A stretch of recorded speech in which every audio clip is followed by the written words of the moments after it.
This is Adam Ellick reporting from Islamabad. Does not make sense. Why would the United States want to have such kind of conspiracies against Pakistan?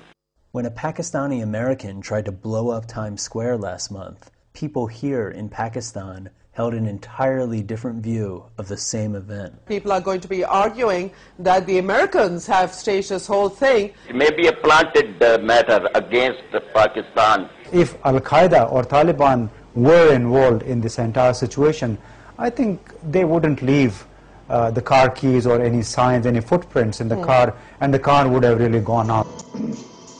In most of the world, these conspiracies are the stuff of fringe. But in Pakistan, they make for mainstream television.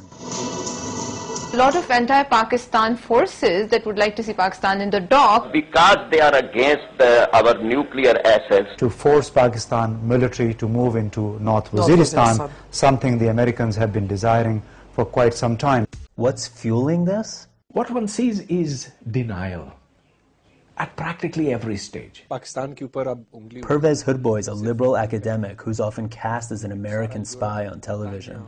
Now what has happened is that Pakistan's failures are manifest, but they're being blamed onto the world outside. And who better to blame than the Americans? As America bids for the hearts and minds in Pakistan, television talk shows are demonizing the United States for having meddled in the region for decades, and most recently for staging Faisal Shahzad as the Times Square bomber. Shahzad is a big deal in Pakistan. Adnan Rehmat's a media analyst. We've got more Fox TV than the US has. 8 years ago, Pakistan had only one TV news channel. Now there's 26, and their viewers are the educated urban elite, people like Faisal Shahzad. His financial condition was not very good. His financial situation wasn't very good, so it's not difficult to prey upon such an individual and trap him. And all of this could be an attempt to frame him. U.S. officials acknowledge the problem. We're not getting through. We're not being very effective, and that's our fault. We are not communicating very effectively to the people of Pakistan. Richard Holbrooke, the U.S. Special Envoy to Afghanistan and Pakistan. Holbrooke's first press conference in Pakistan lasted a full 14 minutes, and he took only 2 questions. I'm sorry, we are going to leave, so please.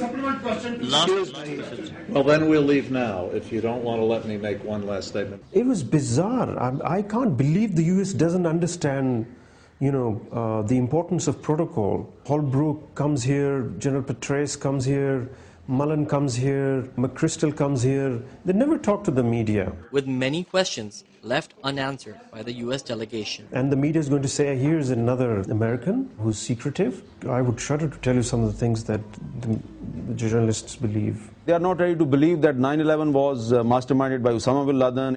Even more moderate talk show hosts like Hamid Mir are frustrated by America's approach. Madam Hillary Clinton, she gave an interview to 4 or 5 anchors. I was one of them. This parliament adopted unanimous resolution against U.S. drone attacks.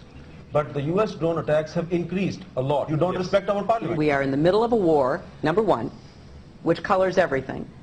And we have to maintain democracy, which is essential. And that is our goal. We want to win the war and we want to support democracy. She never gave a clear answer. We don't see any statements from the American officials. U.S. officials here have been largely silent on the Times Square case, and that alone has heightened suspicions among the cable TV generation. Truly, my opinion is it's a government set up inside the government from the American government. At the only cinema in the Pakistani capital region, young people are unconvinced that terrorism's homegrown. I don't know if they have their origins from Pakistan, so we're not sure about that. Conspiracies are also prevalent in national newspapers, which are read by older Pakistanis. This paper ran a front-page story of a photoshopped image stating that New York subway is targeting Pakistanis. Highly mistaken, this American nation. At the Supreme Court Bar Association, lawyers blame American think tanks for the failed bomb. There are think tanks working in America. They prepared some script. They caught the vehicle, just giving some smoke. It may be because of their radiator was maybe without water. These type of conspiracies have been popularized by TV icons like Zaid Hammid. We are either hated or loved fanatically. With fervent nationalism, Mr. Hammid's mobilized Pakistan's depressed youth against American policy. We want to be left alone as free people, like every American would want to be, every Texan would want to be. In any other country, he would be locked up behind bars for inciting violence. Pleasure to welcome you on this show. Thank you very much. It's an honor to be here. His highly rated TV show ended this month. Now Mr. Hammid appears on other talk programs and publishes books and DVDs. His Facebook page is Pakistan's third most popular. His followers, celebrity musicians and fashion designers. The magical words and wisdom of Mr. Zaid Hammid.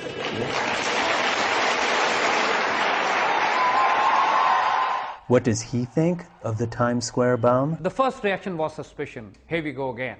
And especially the fact that later on the information came that he'd been buying firecrackers from a shop. No terrorist in the world has ever been able to blow up anything from firecrackers. It was Hillary Clinton that gave a fillip to the conspiracy theorists. Hillary giving these ridiculous, nonsensical statements. Right. These are shameless statements. If, heaven forbid, an attack like this that we can trace back to Pakistan were to have been successful, there would be very severe consequences. We are a Muslim nation, nuclear powered, 170 million.